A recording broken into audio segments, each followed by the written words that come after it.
Hello, it looks like I am live. Hopefully my audio is coming through good. I have not gone I have not gone live in a minute.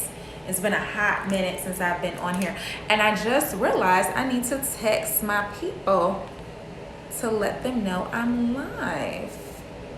So let me figure out, I can do that on my computer. I can do it on my computer. 1 second. Let me do this on my computer. Okay.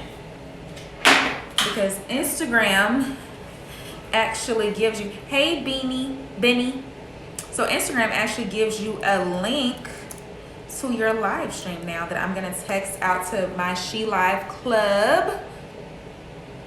So that's what I'm about to do. So if you're not already a member of my She Live Club and you want to be informed each time I am going live, definitely do that. Definitively join me. Hello, welcome into the conversation. So right now I am just texting my She Live members, letting them know I'm live.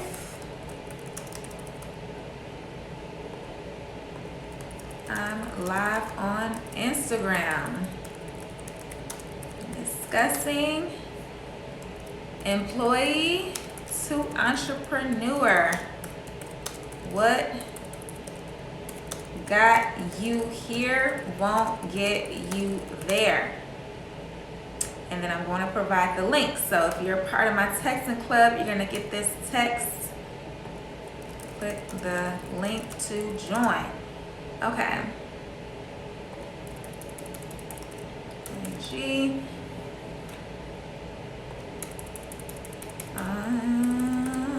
For employees to entrepreneur, we got you here, we'll get you there. Click the link to join.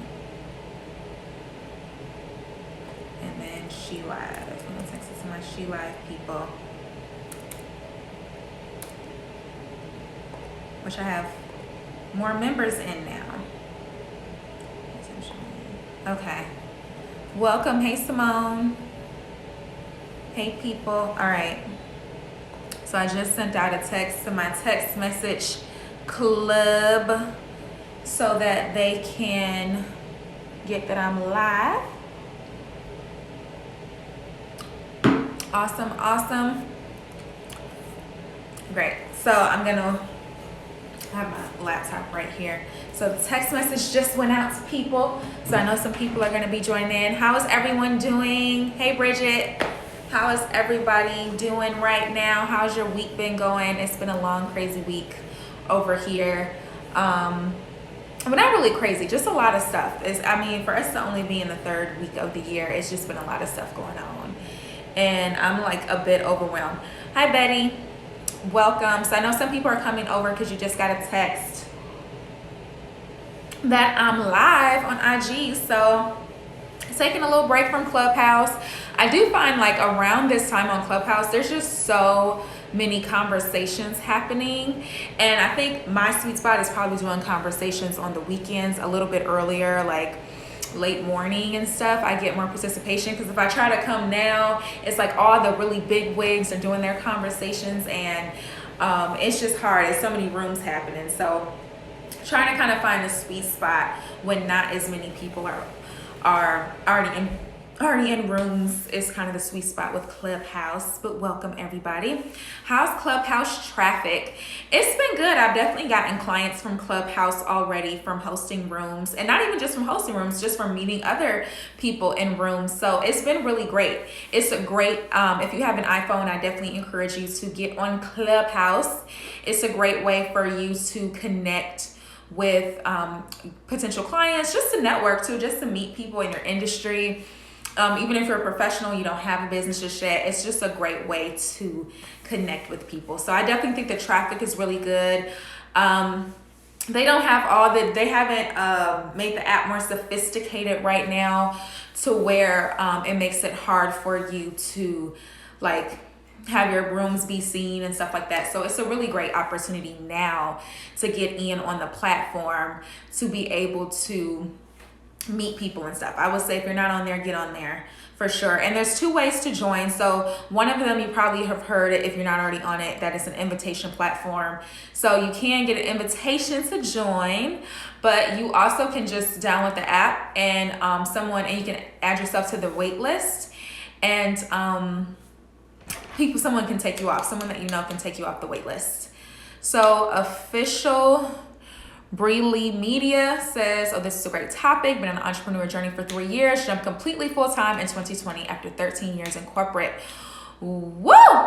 Yes, that's a big deal, and congrats to you. That's a major, major accomplishment to jump out of being in corporate for so long and making that transition. And I know that it's probably been a huge, adjustment for you. So I hope things are going well for you, and that's amazing that you made that leap this year.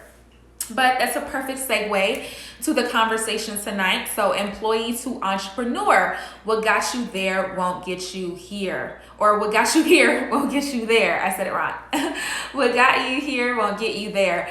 So something I've been hosting a lot of conversations on about Clubhouse. Well, not a lot, I posted 2 conversations on Clubhouse that I wanted to bring over to this platform as well, is really thinking about what it takes, the mindset that it takes to be successful as an employee in corporate America, and the mindset that it takes to be successful in entrepreneurship, and understanding that needs to be 2 different mindsets, and that both of those things require 2 different things, or not 2, but various different things as far as the mindset that you need to be successful in either one. And I know for me, that was hard for me when I was transitioning from being an employee to a full-time entrepreneur. There were a lot of mental shifts that I needed to change, because literally the game is different. Like, you have to learn new rules. And most of my clients, and I can start by also introducing myself, since some of you, this may be your first time seeing me, but I am a brand impact coach, and I specialize in working with aspiring corporate dropouts who want to transition from being an employee to being a full-time entrepreneur. They're ready to fire their boss. They want to start making their exit plans. And I basically support them in taking their idea or their concept or existing business and actually building out the concept, strengthening it so that it's something that can be brought to market and actually generate enough revenue for you so that you are able to leave that job, take care of yourself, and ideally, increase your revenue to be beyond what it was that you earned in corporate America. So, and that's the beautiful thing about entrepreneurship is if you have the right kind of business and the right kind of support, you can really scale that beyond what you're able to do as an employee. And it provides you a lot of that control over your life. It provides you autonomy over your time. I know that when I was in corporate America, one of the things that was frustrating for me is when I had an idea and something I wanted to do and I felt very strongly about it, and I had to convince all of these people that we could do it or that we should do it, and before it could actually happen. And I would recognize like a lot of my ideas weren't, if one person decided that they didn't agree or see the value in my idea, then it never was brought to fruition. And that can be so frustrating when you feel like, hey, I have a good idea, I'm really passionate about this. And over time, as those kind of things continue to happen, amongst some of the many other things that can happen when you are, especially in the corporate environment, you become kind of unfulfilled, you become displeased, you become a little bit frustrated with the things that are happening, and you're like, I'm ready to roll up out of here and do my own thing, and where I can call the shots and I can be the boss and I can create without barriers. So Betty Dorothy says, I felt like my mental shift was pretty quick for me after being let go because I had so much free time. Absolutely. And some people do have that space where they're kind of thrust a little bit by life into entrepreneurship, and they have this space to like, you know what, I'm going to use this time to finally create my thing. But then there's other people who they are not in a space where they're thrust out. So they may be comfortable, they may be accustomed to it, they may have been working there several years, and so even if they're not fully pleased with it, they know that it's a consistent paycheck, they know that They know what's expected, they know the game, and it can be scary to think about having to go into to relearn or unlearn certain things, to learn new things, and to learn a whole new game. That can be very overwhelming and scary for people. And so even when you look up research for people who transition from employees to entrepreneur, research has found that typically it takes around 3 years. So that means that an employee may be working on a side business for up to 3 years before they ever make that transition into entrepreneurship. And then some of the other reasons people don't, or people are very fearful, probably what slows people down is they don't have direction. So that's a lot of times where I come in. I try to be the coach that I wish I had when I was making that transition, and I tell people to do the things I wish I'd done when I was making that transition. So I literally walk people, I hold your hand through that process. People aren't sure if their idea will work. That's a big part of it. Some people may be like, you know what, I'm passionate about this, I like this, but they're not really sure if this is going to be a strong enough idea that I can take this, start a business with it, and actually be able to be successful enough. And so Betty Dorothy says, I overstand you because I'm stuck getting people to get inspired. Absolutely. Some people are that's interesting. I wonder what exactly, I would love to know exactly what you meant when you said that. But I think a lot of people, they need, I think you have to have inspiration plus like some pieces of fact and logic to sustain excitement about something, because you may get excited about it, and then when you start to really ask yourself questions and you start to vet out your idea, and then you realize, okay, I don't really have enough information, then you start to feel a little bit, I'm gonna change this lighting a little bit. Then you start to feel a little bit scared, concerned. So really you do need coaching classes. A lot of times you do need support and helping you to vet that idea out before you kind of just, most of the time people are on their own trying to figure these things out, and then before they know it, they like maybe dropped it, put it to the back burner. I'm gonna just keep working at this job, you know. That happens as well. And so the biggest thing is the fear, lack of confidence that your idea is going to work. And then of course, lack of direction. You don't really know where to go, what to do next, etc. And so one of the things, well, I can go over some of the things that I know in my experience and what I see from my clients are mindset shifts that really need to happen for you to make that transition from being an employee to being an entrepreneur. One of the major things, and if you join me on Clubhouse, I've said this several times, but it's having specificity in what it is that you do. As an employee, it is very valued for you to be able to have a lot of skills. And the corporate environment oftentimes encourages you. It helps to cultivate various different types of skills. And for them, for the business that you're working for, it's advantageous for them that their employees are as skilled as possible and have as many things that they can do, because they can pay you one salary and get you to do all these things. But if you're an entrepreneur, it gets tricky because entrepreneurship rewards specificity. It rewards expertise. So while having a variety of skills can be helpful in just like the business operation and business structuring process, like when it comes to actually delivering and offering to a subset of people, specificity is actually what's going to make you successful. And so that means being specific in who you want to serve. So having a niche, having a target audience, that means being specific in the services or products that you're offering. Just in general, your messaging, everything being very clear and targeted, that is going to reward you better. Whereas as an employee, it's rewarded to be a jack of all trades. It's rewarded to be doing a lot of things. Girl, I thought you were talking about this on Clubhouse on Wednesday. I pray pretty. Hey, girl. No, I'm over here, but I put the Instagram link in there so people knew I was over here this time. I'm on IG this time instead of Clubhouse. And Kevin says I need to write a book. I should. I'm going to start writing down all my thoughts, and I record all these, I don't record the Clubhouse conversations, but I'm going to keep recording this conversation. So that would be cool to turn it into a book. I hadn't thought about that. That would be very cool. So Wanda, Food for the Soul, says, I haven't figured out how to find rooms on Clubhouse. I will work on that. So you see rooms based on who you follow. But you can also, there's an option at the top. You can see the rooms of the people you follow, and you can also see, and the people I believe that follow you, and you can also see all the rooms that are happening on the platform. So you can, so if you figure that you're struggling to find rooms, go to the all events part and just go through those. It's going to be a long list of all the rooms that are happening. Start to follow the speakers of the rooms that you like.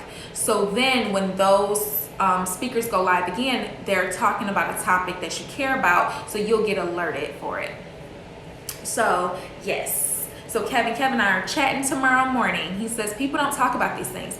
They don't. And I remember even from the employee to entrepreneurship mindset, like one of the biggest learning curves for me was understanding that in entrepreneurship, what is rewarded is my ability to sell. And my ability not just to sell, but to close a sale.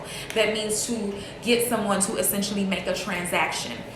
That is really the thing that I am rewarded for in entrepreneurship. Whereas being an employee, it's all of these other things, like how your performance is assessed on, like, if people like you.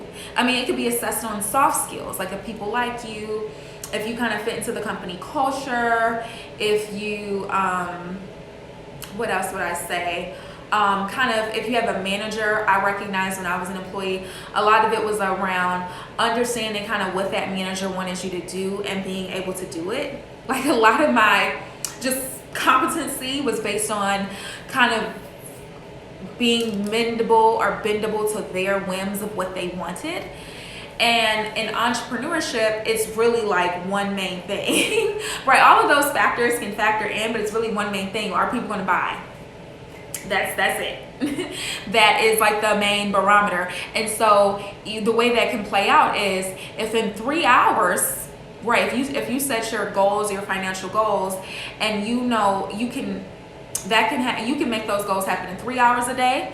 You can make them happen in 8 hours a day. Like you're separating out your time you're not trading time for value anymore. So, and you're not limited. Ideally, when you start a business, some people do this and that's also when people start a business, oftentimes they will start charging hourly if they do a service, because your mind is programmed that way. You are getting paid hourly in some capacity in your corporate role. And so it's hard for you to assess your value outside of an hourly rate, because your job looks at you as like you work 8 hours. Some of you work in sales and stuff, so they may have a numerical number attached to your value. But if you don't work in sales, it's kind of like if you come in, you do the things they want you to do, you work the certain hours they want you to work. Whereas in entrepreneurship, it's a completely different game. It's like, can you provide something that is valuable to someone else? Will they exchange value, which is money, in return for it? And it has nothing to do with the time. It has nothing to do with, it could be likable. It has to do with likability, but you have to be likable to the people that are by. You don't have to be likable to everybody. It's not like in the office where you got to get along with everybody. You don't have to get along with everybody. You got to get along with the people that you're serving and that you're working with. So the roles are different. The things that you spend, the skills that you spend time cultivating in the workplace are different from the skills that you spend cultivating in the business space. And to add to that, even around like people management, understanding how to work with different types of people. What's cool about business is when you become an entrepreneur, it's like, yeah, you may sometimes have to work with people that have personalities that you don't like, but you don't have to. Like you have control over that. Like I know in my business, I don't do a lot of things I don't like to do. I don't deal with a lot of people I don't want to deal with. I really try to be discerning. I vet. Everybody's not my customer. If I hop on the phone with somebody and the vibe is not right, I don't move forward with them. And those are the decisions that I can make as an entrepreneur. And those are decisions I have to make as an entrepreneur because they are essential to my integrity as a business owner, right? Because you don't want to And it depends on the type of business, right? I'm being very specific. It depends on the type of business. Some businesses you may have a lot of customer facing situations where you may deal with people you don't like, but you can definitely design it in such a way where you can minimize those types of interactions. Whereas when you're an employee, you go to work, whoever's there, whoever they've decided to hire is who you got to deal with and learn how to work around their personalities. And I remember spending a lot of time when I was in corporate trying to figure out how to work with like people's personalities. And I felt like this is a waste of my gifts, right? Like just because I'm trying to figure out this individual is not that important to the universe that I need to spend all this time trying to figure them out and how to talk to them, how to work with them, etc. Like now I look at people as there's a certain type of person that I serve, that I work best with, that I can get best results for. And that is the person that I focus my attention on. I don't need to serve everybody. I don't need to put up with people's stuff just because I need to do that because I require their money. So it's almost essentially like you get to, especially if you work in a service-based business, you get to hire your clients too, right? They're hiring you, but you are hiring them as well. And so that is something that it's hard as an employee. You don't have that type of autonomy. You don't have that type of leadership. And so it can be a major transition to step up in your business and be the boss when maybe you may have management responsibilities or something in the job, but you're not the boss. To me, the boss can't get fired. That's a distinction. I remember somebody was trying to tell me, well, I'm your boss. I'm like, you're not my boss. You're my manager. Because my boss can't get fired. Like you could get fired just like I could get fired. You have the same amount of PTO. Like you are an employee just like me. You just happen to have more responsibility. And I may be, like we have certain roles we play within this building, but you ain't my boss. Okay, my boss can't get fired. That's me personally, how I work that out. So these things can sound very fabulous and sound really good, and it sounds great to have all that autonomy, but when you're as an employee, you're just not used to having it. So when you make that transition out, it can be very scary, overwhelming. You don't know how to lead yourself. You're not self-led. You haven't been self-led for a long time. So it could be a lot of mental challenges around that. I remember even when I made my initial transition, I literally remember the day I woke up and I was like, well, I don't have to go to work anymore. Like it was the routine change of I didn't have to get up, sit in traffic for 45 minutes to drive to work. But then I felt good about that, but I felt a mixture of sadness about it because I was like, I feel disconnected from people. I was like, everyone gets up and goes to work. And though I didn't like sitting in traffic, I didn't like that experience, there was something about it that did make me feel like, hey, I'm sitting in traffic. And I live in Atlanta, you guys. The traffic is crazy. And I was going south to north, which is the worst, on 85, 75. Or 75, 85 rather. So when you are sitting in that car, though it sucks, you are with others, right? You're having this interaction with other people all the time. And so sometimes when you transition to the entrepreneurship world, I immediately recognize, hey, I need more relationships with people in my life who are entrepreneurs.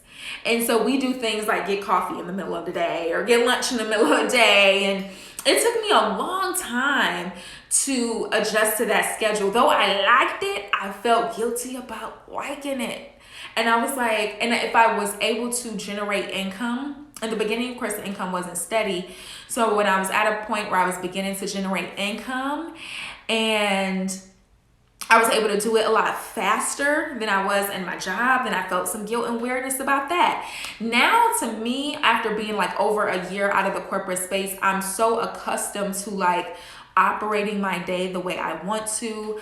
I have really restructured and done a lot of work around sales and pricing myself. So of course, when I first started, I did the same thing. I priced myself hourly and compared to my effort. as opposed to pricing myself compared to my value and the results that I'm able to help other people get and how valuable that is to them. That was something that only obviously within the past 6 months have I really wrapped my mind around that piece. And it's more so being reflected in my pricing, especially as we are, getting 2021 popping. And so Ashley says money mindset, and Taylor said very true. Very much. That money mindset is different. The way you earn is so different. Okay? It's very different. And what, again, you are rewarded for is very different. You're no longer trading your time for money. It doesn't matter how many hours you work. If you work 8 hours and you don't make a sale, it was almost like you did nothing. But if you work 3 hours and you did the damn thing, then that's good enough.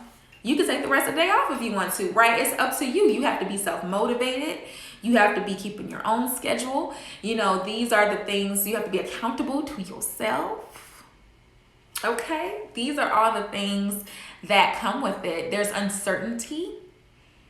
Okay, because you're not depending on this corporation. You're not giving your trust to them that they're just going to pay you every month.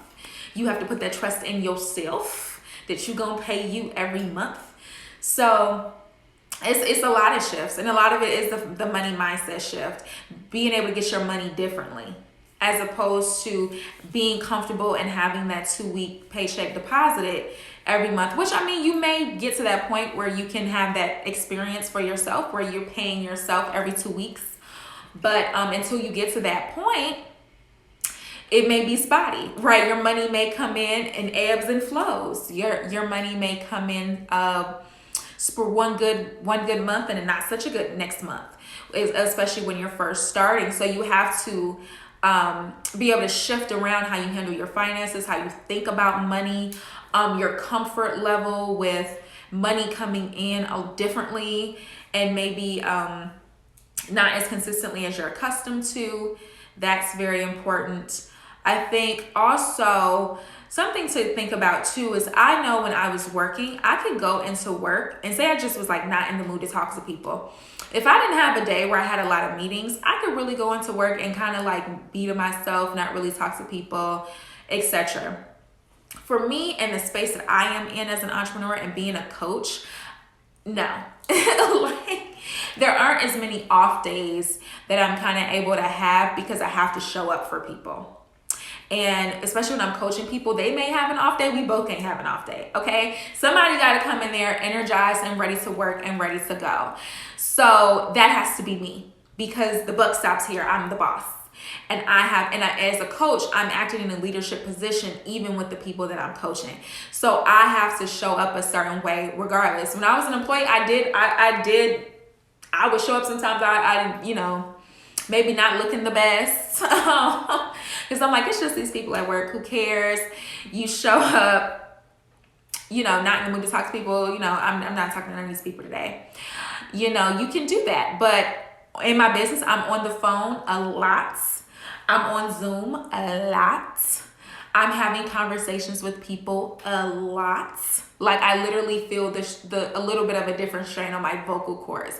Like I'm talking so much more than I'm accustomed to. And especially if you're someone who has been working virtually and you've been able to lower some of the amounts that you have to talk and socialize with people at work. Like if you make that switch to entrepreneurship, you're going to be on that phone.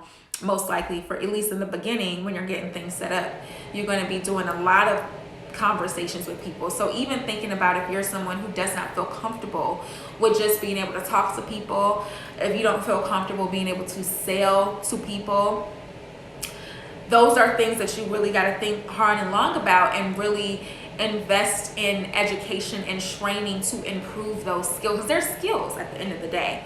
Some people they may come a little bit naturally for, but they're skills. And so that is something that if you are looking to make this switch, then you have to be someone who is able to sell. You have to get over that fear of asking people for money. You have to get over that fear of following up if they don't pay you on time. You have to get over those fears because you don't have the space to sit down and You're not the supporting actor anymore. You're the leading actor, and you have to carry. You have to carry the whole production. So Ashley says, I'm making the switch right now, so coaching just like you. Oh, cool. Very cool. That's dope. Yeah, coaching has been really great. When I first started, I wasn't just coaching. I actually was doing marketing services and I was coaching. So I kind of towards the end of last year and going into this year, I've completely focused only on coaching. That is my only thing that I'm doing. I'm phasing out any of my leftover marketing clients pretty soon, and I'm completely focusing. But any new clients I'm bringing on, they're all coaching clients.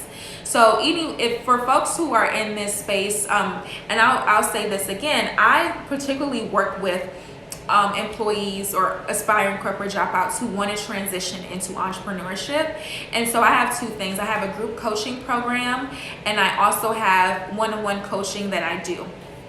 And so if you're interested in having some coaching and having someone kind of support you through this process and essentially lay out the steps that you need to take to get there. And we have Ania who just joined. Ania is actually in my coaching program right now. So feel free to click the link in my bio and you can set up some time to meet with me, and we can talk more about your goals, where you're going, where you want to be, and so on.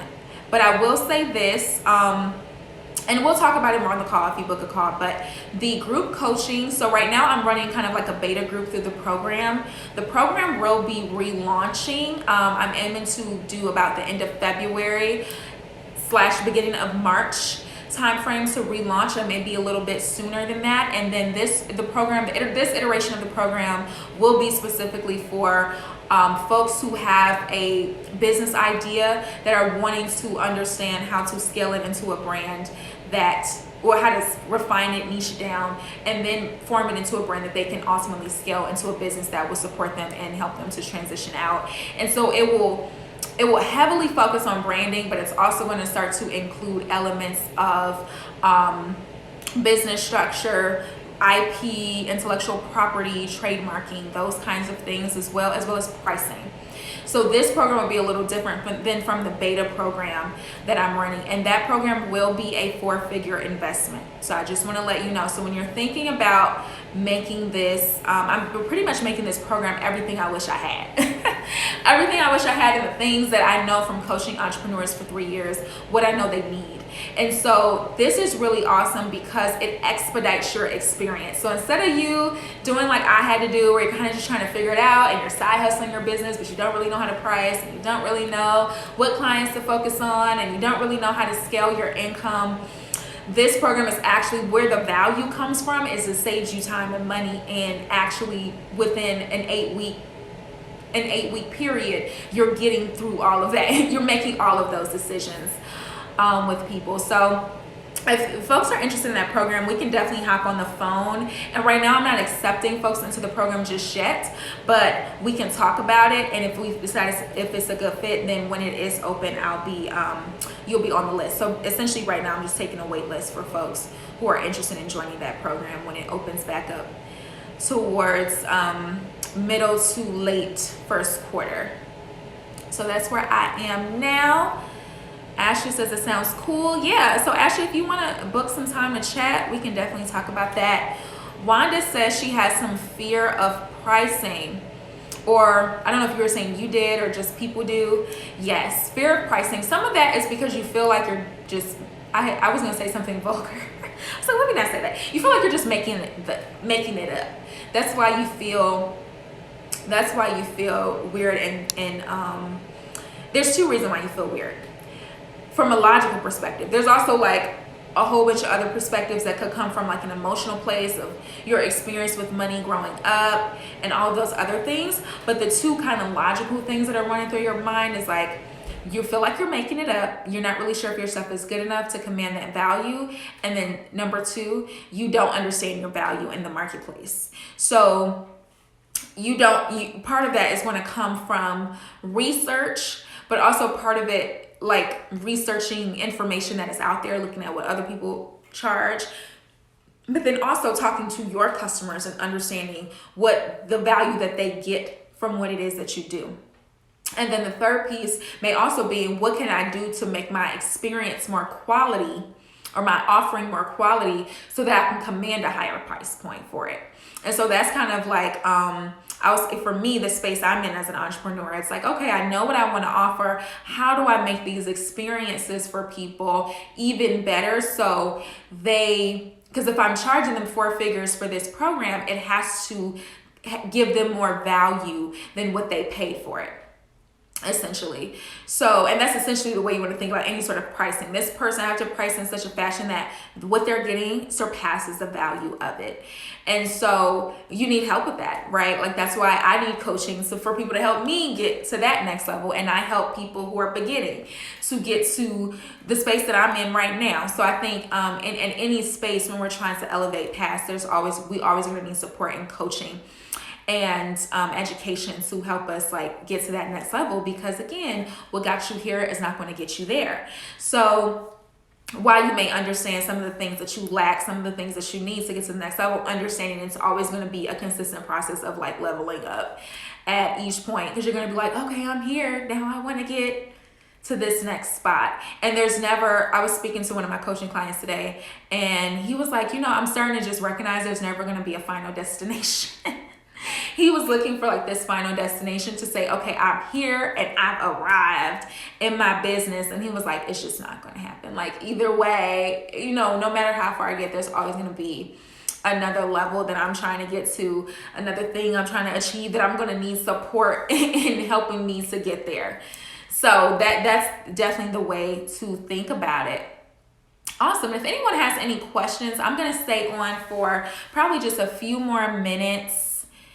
And so if anybody has any questions, please ask them. And even if you want to if you guys want to request, if you want to have a question, you want to join the live, feel free to request, and I'll accept you to hop on the video as well.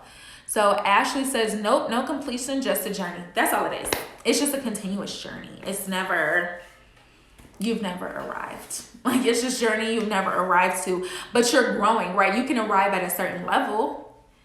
You're never going to arrive to the finish line per se, but you'll arrive to a level, and then you can arrive to another level, right? But there's always going to be a next thing. And so, but to be honest, also for some people, I talked to a coach who was kind of giving me like a mentorship call this week, and he told me, I could scale my business. I think he has like his business makes a couple million a year, but he told me he could scale his business to make more than that. But he said that impedes with the type of lifestyle that he wants to live and the type of life he wants to have with his family. So those are things to think about too. Like, he feels like the amount of money he makes now is perfectly enough for him to do the things he wants to do, take care of the people, live the quality of life that he wants. And so he doesn't want to scale his business so much where it's like he can never, actually enjoy it or spend time with his family. And so those are the things that he values. So part of it too is like thinking about the things that you value and kind of what's the destination for you. That's a big part of it as well. So again, I know folks are just coming in. If you guys want to ask any questions, either in the comments or you want to join the video, I definitely welcome you to do so. And I'm going to stay on for a few more minutes, and then I'm going to go to bed, y'all. I'm so tired. It's been a long day. It's been a long, long day. Okay. Now let me see if I missed anything. I think I will go ahead and put this recording on my story. So if you folks want to share it with anyone who is maybe would benefit from this conversation, definitely do so. And I think I got all the comments.